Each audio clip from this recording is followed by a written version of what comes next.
Você tem fé? Tenho, bastante, muita. Eu nasci católico, inclusive meu avô, meu avô Pedro, pai do meu pai, ele acertava o relógio da igreja Santa Terezinha, né? Subia na torre para acertar o relógio. Então, muito católicos. Eu fui perdendo essa proximidade, não com alguns conteúdos do catolicismo, mas com a prática. Com o ritual. O ritual, assim, eu gosto muito de ritual, mas esse ritual repetitivo para mim é meio complicado.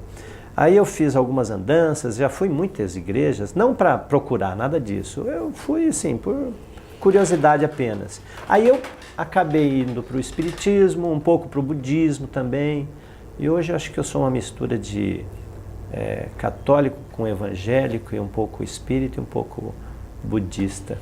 Me apropriei de outra coisa, que em um determinado momento você falou da relação da infância e das outras coisas. Você falou, eu ia na casa de um afrodescendente. Tem muita frescura na questão do bullying, ou é uma questão de proteção da sociedade? Eu chamo alguns amigos de negão. Eu chamo, são meus amigos, eles não se incomodam. Eu acho que talvez quem tenha construído, por isso que eu brinquei, eu sou eurodescendente, talvez quem tenha construído essa concepção, na visão, esteja muito certo. É aquela história assim, dentro da sociedade, essa coisa, essa situação de conflito racial, ela acontece, ela existe, muito, muito. Você entra eu dei aula muito tempo em muitas cidades, e normalmente nas escolas da elite. Cursinho pré-vestibular, normalmente escola da elite, então você olha, você não vê nenhum negro ali. Aí, talvez quem construiu o afrodescendente tenha pensado bem, olha, nós precisamos rever essa situação, porque não pode continuar essa coisa de piada. Então, talvez tenha sido assim, mas eu acho que às vezes há um exagero porque eu considero que, particularmente, é preciso que a gente não construa esses rótulos. Eu não sei, eu não gosto muito. E quando a gente fala na questão do racismo, por exemplo, de olho azul, branco, desse jeito, parece um saco de leite, eu já sofri esse tipo de situação em lugares onde eu era minoria absoluta. Então, e aí? Que ninguém vai me defender? Né? Então, eu acho que essa relação precisa ser melhorada, sim, precisa ter um outro tipo de visão, talvez algumas leis mais rígidas para que a gente possa recompor a sociedade, mas eu acredito que daqui a algum tempo a gente não vai precisar dessa rigidez toda. Eu, fazendo samba enredo, eu morando na Vila Falcão, eu sempre tenho grandes amigos negros, tenho proximidades assim muito bacanas, nunca tive esse problema, mas a sociedade em si acaba tendo. Se não é a cor da pele, se não é o gênero que deveria ser o ponto de referência eventualmente para estabelecer as relações humanas, você concorda com a política de cotas? Eu concordo, dentro desse princípio que eu disse da concepção da expressão afrodescendente.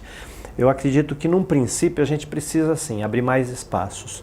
Eu nem tenho, assim, muita informação a respeito da política de cotas, não tenho muita informação. Mas eu concordo, eu acho que é preciso que se abra esse precedente, que não é um precedente, na verdade, né, mas contextualizando, acaba sendo um precedente, para que você construa mais espaços para a maioria das pessoas, que é muito fechado, Mas eu vejo que o caminho seria a escola pública. O critério socioeconômico não seria mais inteligente, também, racional do que o da cor da pele? Não, também. Mas eu acho que a cor da pele está muito relacionada à questão econômica. Está muito relacionada. E talvez seja uma forma melhor de medir, não sei. Por isso que eu disse, eu não tenho informações a respeito disso. Mas eu acho que qualquer tipo de ação que tenha como objetivo quebrar esses preconceitos, não só quanto ao negro, mas quanto ao homossexual, quanto às minorias, como a gente diz aí, é preciso que se quebre. Eu acho que a gente precisa quebrar, mas também a gente não pode exagerar do outro lado, né? Se a gente exagera do outro lado, outro dia lá na faculdade em Tupã, estava acontecendo uma pós-graduação de Libras, e o professor é deficiente visual. Eu cheguei com toda a pompa, né, e fui falar, né, de portador de deficiência, e a mãe dele falou assim, não, ele é cego mesmo. Então é uma questão assim, eu acho que a gente precisa mesmo perceber melhor as palavras que nós usamos, mas às vezes tem algumas palavras que não ferem, não. Reginaldo Tech, muito obrigado por esse bate-papo, por falar sobre a língua, a linguagem e sobretudo sobre as relações de vida, que eu acho que é o que importa. Sim, eu que agradeço, agradeço até porque eu tenho algumas fontes inspiradoras. A minha inspiração vem das pessoas que se relacionam comigo, a minha namorada, a Tatiane, os meus filhos, a Lorena, o Júlio, meus pais, minhas irmãs, meus amigos, mas assim, profundamente, meus alunos. E você, como foi meu aluno, eu acho até que essa coisa de ex-aluno é meio estranha, né? Mas essa relação sempre permanece, por isso que eu que agradeço.